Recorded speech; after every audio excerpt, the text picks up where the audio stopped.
Persian, Mongol tradition. Even Buddha is born from a slit in his mother's side. Anything but the birth canal, anything but the vagina. This unclean vessel, God has for some reason used only one-way street. But was this the eternal fear of sex, or perhaps the need that make an origin for God that would be different from the human biological system? It's the religious fear of sex, certainly, but it's also the male revulsion from what it most desires. Men need women, and they don't like the fact that they need them.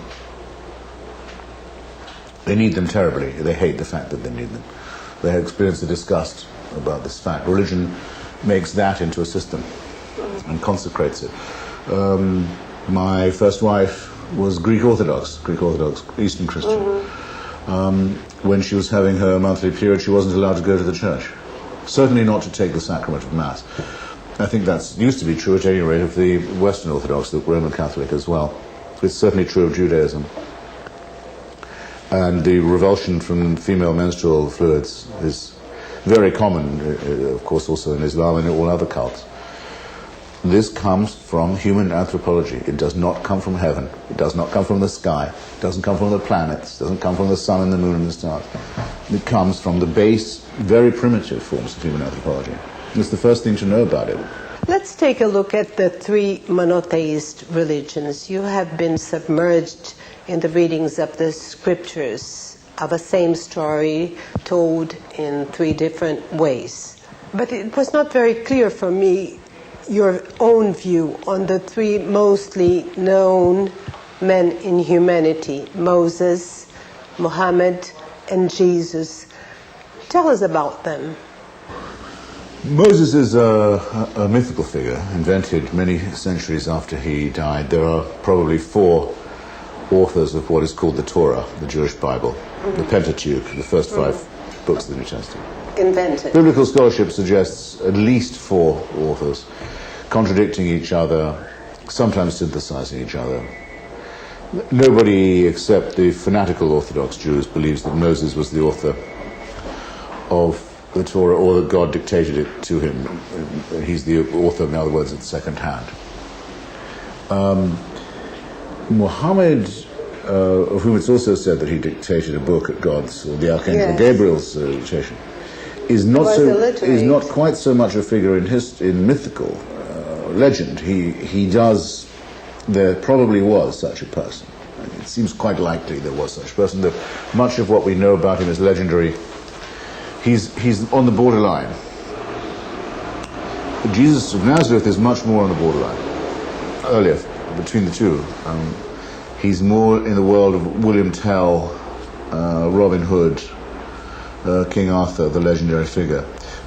Certainly most of what was written about him and what is claimed is written, as with Muhammad, as with Moses, many hundreds of years afterwards, by people who didn't know him, who were themselves very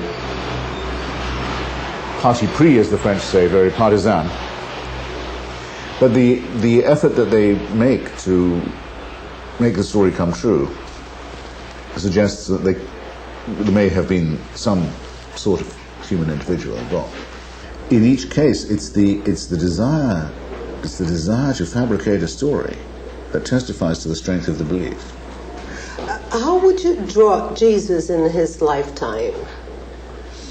What's your view? We only have, even at the best, even at the claims of his supporters, written many years later and very discrepant. None of the accounts agree about his birth, his life, his death, or his supposed resurrection. The four Gospels completely contradict each other on all these things. But let's suppose they're trying to do their best.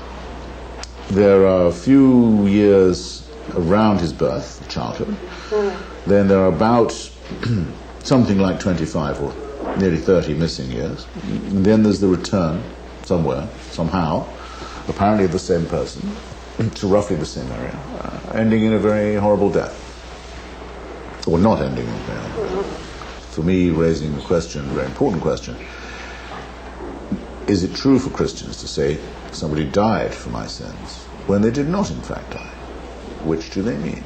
Somebody, I make it as a morally serious point, if somebody throws himself on top of the bomb that would otherwise explode in the schoolroom, he absorbs the explosion, loses his life to save other people, we can respect it.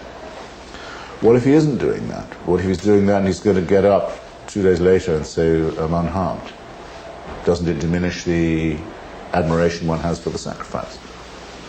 You see what I mean? Christianity leaves all these moral questions entirely unresolved. Coming back to the scriptures, you say that the Old Testament was a nightmare, but the new one was still more cruel.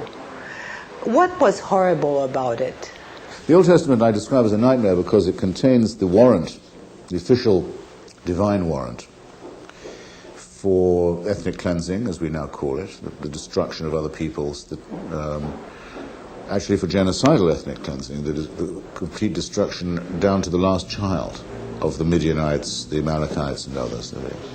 They're to be erased, obliterated, their land taken. If there are any survivors, preferably young female, they should be made into slaves, and so on. It contains the warrant for all this. Slavery, genocide, murder of children, etc. And theft, conquest, dispossession, imperialism of the most arrogant kind. But that's it. Once the Midianites or the Amalekites have been destroyed, or the Moabites have been destroyed, that's it. They don't suffer anymore for not being Jewish or not having the covenant with God. They're gone, but that's it. There's no hell. But now we're going to torture you after you're dead forever. That completely evil idea only comes with Jesus of Nazareth, who says for the first time, if you don't agree with my lovely offer, depart from me and go into eternal fire. The most evil idea I think that's ever been proposed in history, now very much preached by the suicide murderers of Islam as a central teaching of their wicked doctrine. On the other hand, your readings on the Quran made you say that Islamism is at the same time the most interesting and the less interesting of the monotheisms. Let's talk about the most interesting in Islamism.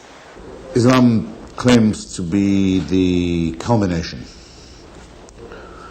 maybe we should say the consummation, of the previous revelations, Abraham, Moses, Jesus.